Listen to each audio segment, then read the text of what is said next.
नमस्कार। Geopolitics with Rajiv Pandey में आप सभी का स्वागत है। आई होप आप लोग जहाँ पर भी होंगे अच्छे से होंगे, अपना ख्याल रख रहे होंगे।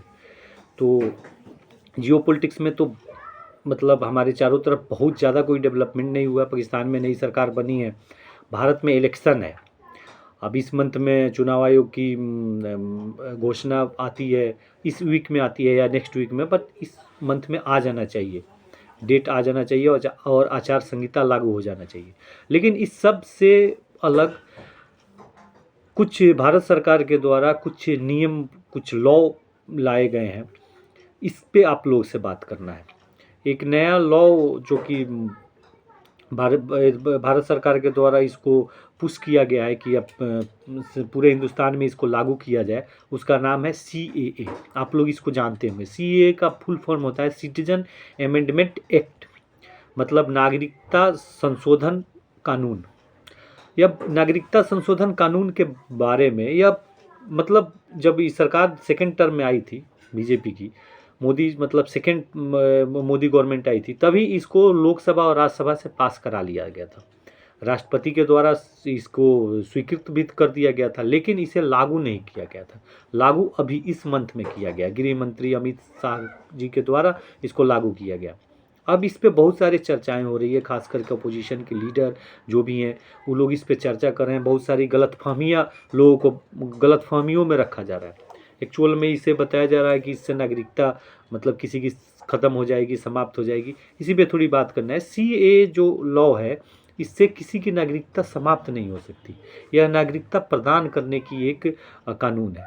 इससे किसी भी, वो चाहे हिंदू हो, मुस्लिम हो, सिख हो, ईसाई हो, कोई भी हो, किसी की नागरिकता जा नहीं सकती है। इतना, यह नागरिकता प्रदान करने की एक नियम है, एक लॉ है।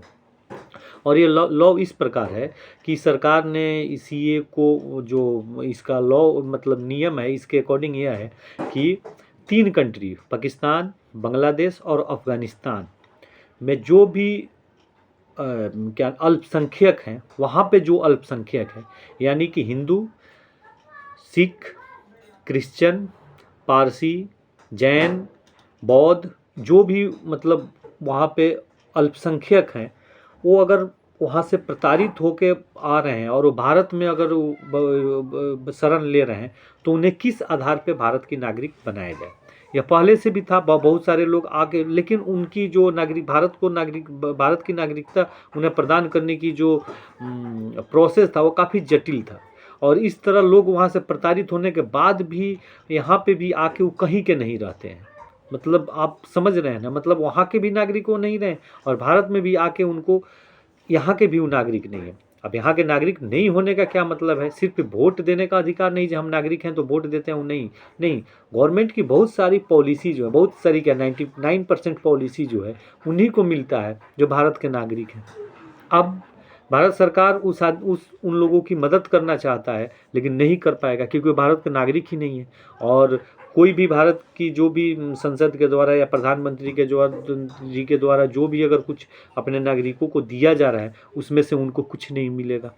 इसलिए इस अधिनियम में वह जो एक प्रक्रिया है, जो कि इन तीनों कंट्री से सताए हुए अल्पसंख्यक, हिंदू, सिख, क्रिश्चियन, पारसी, जैन धर्म जितने लोग हैं, वो अगर आते हैं भारत में, तो उनको किस अवधि में, कितने दिनों में और किस प्रोसेस से उनको भारत की क्या नाम है कि नागरिकता की उनको सदस्य प्रदान किया जाएगा। इसके लिए एक लॉ है। अब बहुत सारे लोग गलतफहमी में लोग को डाल रहे हैं कि जी इससे पता नहीं किसकी नागरिकता चली जाएगी। नहीं, ये इससे CAA से किसी की नागरिकता जा नहीं सकती है। नागरिकता प्रदान करने की एक लॉ है। अब नागरिकता प्रदान करने की लॉ, अब इसके बाद में भी बहुत सारे बात हैं। अब बहुत सारे स्टेट में जहाँ पे बीजेपी की अपनी गवर्नमेंट नहीं है स्टेट में, वहाँ के CM लोग की या वहाँ के जो भी पॉलिटिकल पर्सन है, उनकी बात आती है कि हम अपने स्टेट में इसे लागू करेंगे या नहीं करेंगे। तो हम लोग जैसे एक साधारण जो नागरिक हैं, उनके भी दिमाग में बात आती है कि पता नहीं यह नियम किस स्टेट में लागू होगा और किस स्टेट में नहीं। तो इस पे भी थोड़ी सी बात कर ले। ऐसा नागरिकता प्रदान करने के जो भी अधिकार है, वह राज्यों के पास बहुत ही सीमित है। इसमें राज्य ज़्यादा कुछ कर नहीं सकता है। यह टोटली भारत सरकार के पास में, भारत सरकार के अधिकारों में निहित है। इसलिए अगर स्टेट गवर्नमेंट कुछ इसमें बोल रहा है कि हम ऐसा नहीं होने देंगे या ऐसा नहीं, यह सिर्फ चुनावी एजेंडा है, क्योंकि स्टेट गवर्नमेंट का इसमें ज़्यादा रोल ही नहीं है। स्टेट गवर्नमेंट का काम है कि अगर उसके स्टेट में वो बंदा रहता है और वो अप्लाई किया है नागरिकता के लिए, तो वह भारत सरकार के पास उस फॉर्म को पहुंचा देना। प्लस भारत सरकार अगर उस स्टेट से मांगती है जहां इसका बायोडाटा दो जी, कितने दिन से रह रहा है, इसका क्या काम करता है, इसका बैकग्राउंड क्या है, इसका कैरेक्टर क्या है, ये सारी इन्फॉर्मेशन स्टेट गवर्नमेंट पास करती है सेंट्रल गवर्नमेंट को। स्टेट गवर्नमेंट उसको न रोक सकती है, न डिले कर सकती है, ना उसको बढ़ा सकती है। वो टोटली सेंट्रल गवर्नमेंट के हाथ में। तो इससे तो यह बिल्कुल ही वाजिब हो जाता है कि इसमें स्टेट गवर्नमेंट कुछ नहीं कर सकता। अगर जो भी बड़बोलापन बोल रहा है वह सिर्फ और सिर्फ चुनाव में फ़ायदा उठाने के लिए, ऐसा कुछ नहीं है। जो सेंट्रल गवर्नमेंट है, चाहे जिस भी पार्टी की गवर्नमेंट हो सेंट्रल में, उसका ही पूर्ण अधिकार है कि वह किसे नागरिकता प्रदान करे और किसे न करे। नागरिकता से हटाने का अधिकार में भी बहुत सारे, वो ऐसा नहीं है कि किसी को आप नागरिकता दे दिए तो उसको हटा देंगे, ऐसा सेंट्रल गवर्नमेंट के भी हाथ में ऐसा कुछ ज़्यादा नहीं है। उसके लिए बहुत सारे संशोधन करने पड़ेंगे। अब रह गई बात कि नागरिकता संशोधन अधिनियम जो है क्या। यह सबसे पहले जो भारत का संविधान है हमारे, उसके अनुच्छेद 2 से 5 से 11 के बीच में इसको दिया गया है। जो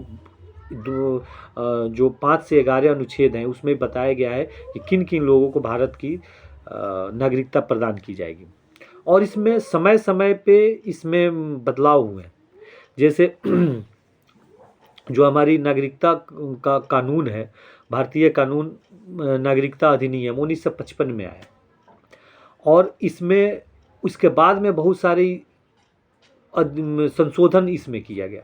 जैसे इसके बाद में फर्स्ट संशोधन नागरिक संशोधन अधिनियम 1986 में हुआ, सेकेंड नागरिक संशोधन अधिनियम 1992 में हुआ, थर्ड नागरिक संशोधन अधिनियम 2003 में हुआ, जिसे 2004 में दिसंबर 2004 से लागू किया गया, और फोर्थ नागरिकता संशोधित अधिनियम 2005 में हुआ। ये सारे संशोधित मतलब यह है कि अब 1955 में एक कानून बना।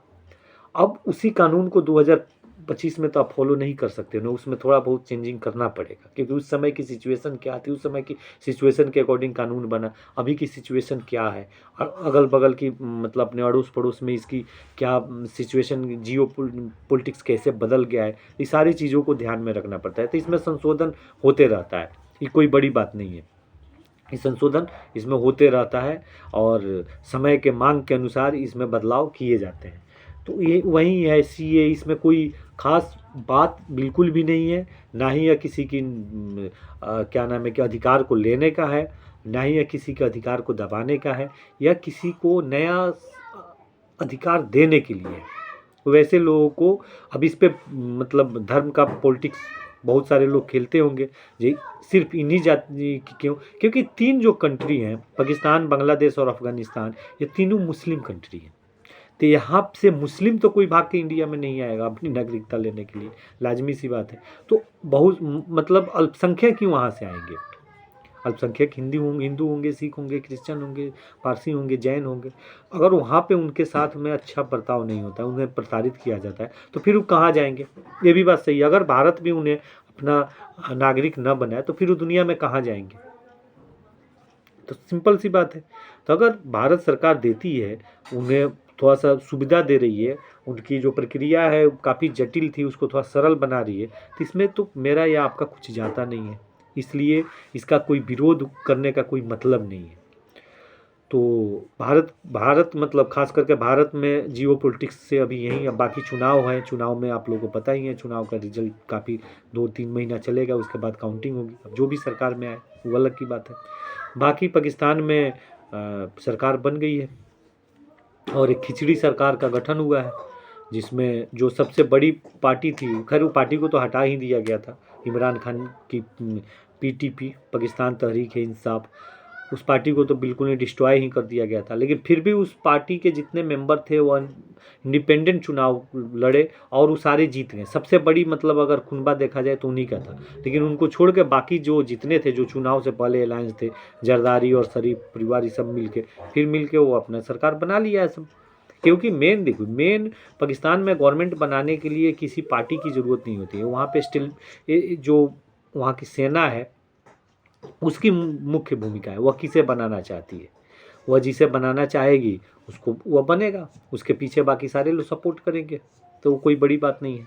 आसिफ अली जरदारी जो क्या नाम, बेनज़ीर भुट्टो के हस्बैंड हैं, वो वहाँ पे प्रेसिडेंट बने हैं, मतलब राष्ट्रपति बने हैं। और नवाज़ शरीफ के भाई शहबाज शरीफ जो इससे पहले भी पीएम थे, वो प्रधानमंत्री बने हैं। तो बाकी यही है जियो पॉलिटिक्स की। बाकी फिर नेक्स्ट डेवलपमेंट जब भी होता है तो आप लोग से मिलते हैं, तब तक अपना ख्याल रखिए। छोटी सी रिक्वेस्ट है, अगर वीडियो अच्छी लगती है तो प्लीज़ इस चैनल को सब्सक्राइब कीजिए, वीडियो को लाइक कीजिए और अधिक से अधिक शेयर कीजिए। नमस्कार, शुभ रात्रि।